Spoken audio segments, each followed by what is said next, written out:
Who truly deserves the credit for the Gaza ceasefire deal, Biden or Trump? That's the question on everyone's lips, as both administrations claim victory.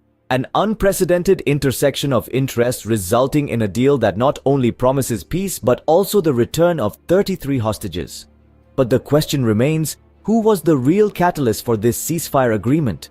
Was it the diplomatic finesse of Biden's team or the groundwork laid by the Trump administration? Let's delve into the facts and chronology of events to find out. The conflict began with a Hamas-led attack in October 2023, resulting in casualties and displacement in both Israel and Gaza. This was the spark that ignited a flame of turmoil, a flame that would burn brightly and furiously for the months that followed. Gaza, a place that had already experienced its fair share of strife, was once again caught in the crossfire of a conflict that seemed to have no end in sight. The people of Gaza and Israel were trapped in a cycle of violence, a cycle that was as unpredictable as it was devastating. Every day brought with it a new wave of fear, a new wave of uncertainty. As the conflict raged on, it became increasingly clear that a resolution was needed, a resolution that could bring an end to the bloodshed, the fear and the uncertainty. The international community looked on with a sense of despair as the situation in Gaza and Israel deteriorated with each passing day. The world watched and waited, hoping for a resolution that seemed increasingly elusive. But amidst the chaos, there was a silver lining. A glimmer of hope emerged in the form of a potential ceasefire deal, a deal that had the potential to bring about an end to the violence and pave the way for a more stable and peaceful future. The negotiations for this deal were no easy feat. They required a delicate balancing act of diplomacy, a careful navigation of the complex political landscape, and a deep understanding of the intricate dynamics at play. But despite the challenges, a ceasefire deal was on the horizon. A deal that had the potential to change the course of the conflict and restore a sense of hope to the people of Gaza and Israel. This conflict set the stage for a remarkable intersection of interests between the Biden and Trump administrations. Both administrations found themselves working towards a common goal, a goal that transcended partisan lines and political affiliacies. The goal was simple: to bring about an end to the conflict and secure a ceasefire deal that could pave the way for a more peaceful future. The stakes were high, the pressure was intense, but the potential reward was immeasurable. Representatives from both the Biden and Trump administrations worked together to secure a ceasefire for hostage deal. This sentence may seem simple, but the story behind it is a fascinating tale of political maneuvering, late-night phone calls, and a rare intersection of interests. The key players in this drama were Brett McGurk from the Biden team and Steve Witkoff from the Trump camp. Both experienced negotiators, they found themselves in an unusual situation, working side by side to secure a deal with Hamas, a group known for its uncompromising stance. The goal: to bring 33 hostages home and establish a ceasefire in the war-torn region of Gaza. The negotiations were anything but straightforward. There were numerous obstacles, including the delicate balance of power in the region and the need to communicate with a group that both administrations had previously labeled as a terrorist organization. But the two teams pressed on, driven by a shared goal and the knowledge that the stakes were incredibly high. The process was grueling, with months of back-and-forth talks culminating in a final push to secure the deal. Late-night discussions, last-minute demands from Hamas, and the looming deadline of Trump's inauguration added to the pressure. But amidst the strain and tension, a deal began to take shape. Interestingly, this was not just a negotiation between the United States and Hamas.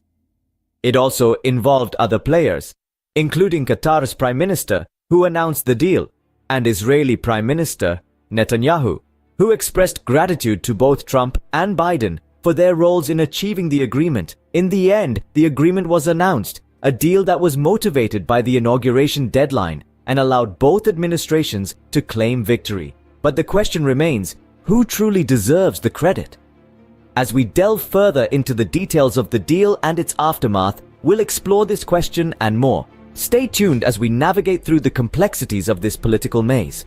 The Gaza ceasefire deal has been seen as a mixed success, facing criticism from both sides of the political spectrum.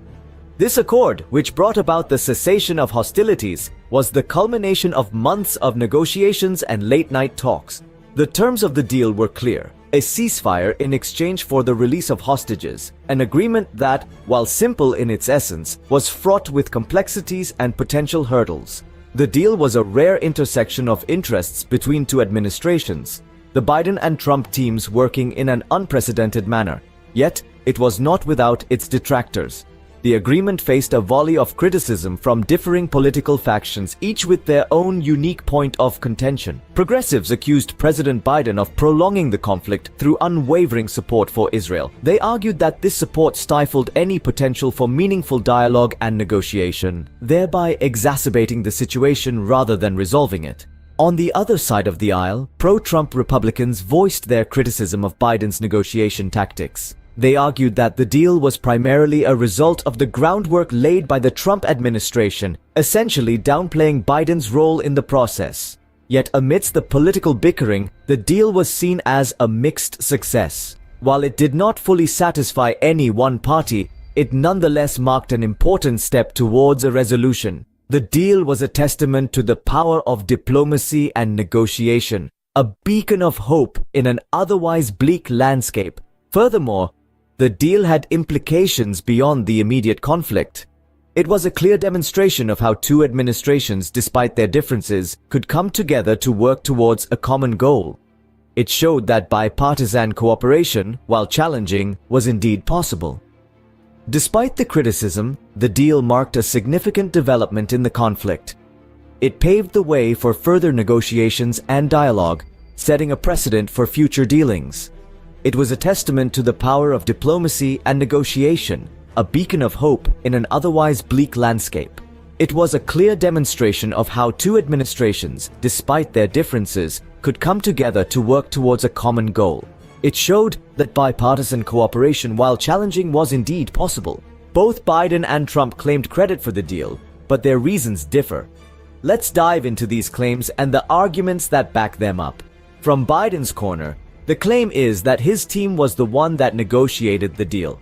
They emphasized the momentum they had going into the election, suggesting that this played a significant role in the successful negotiation of the ceasefire.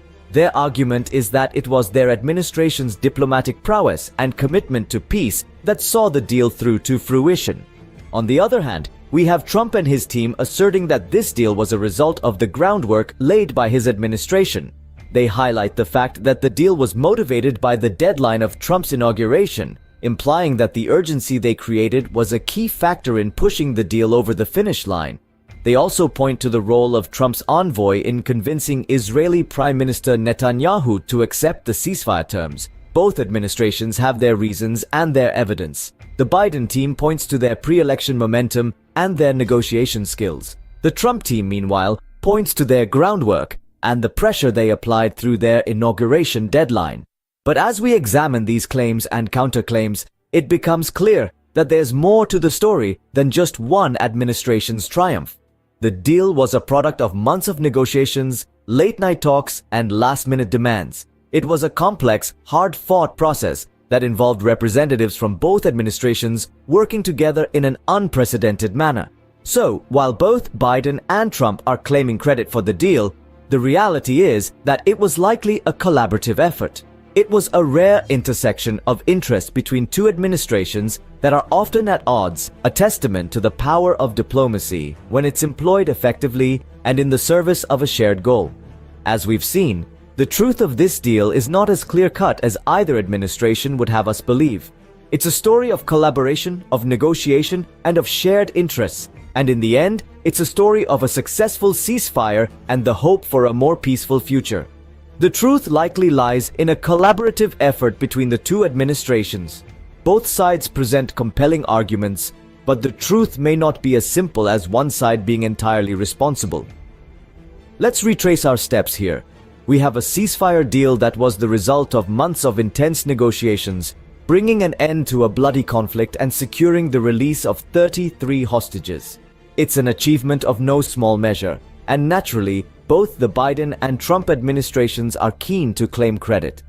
On one hand, we have Biden's team, who assert that the deal was a product of their negotiations. They emphasize the momentum they built leading up to the deal, arguing that it was their diplomatic finesse that ultimately got the deal over the line. On the other hand, we have Trump and his team who argue that the groundwork laid by their administration was what made the deal possible.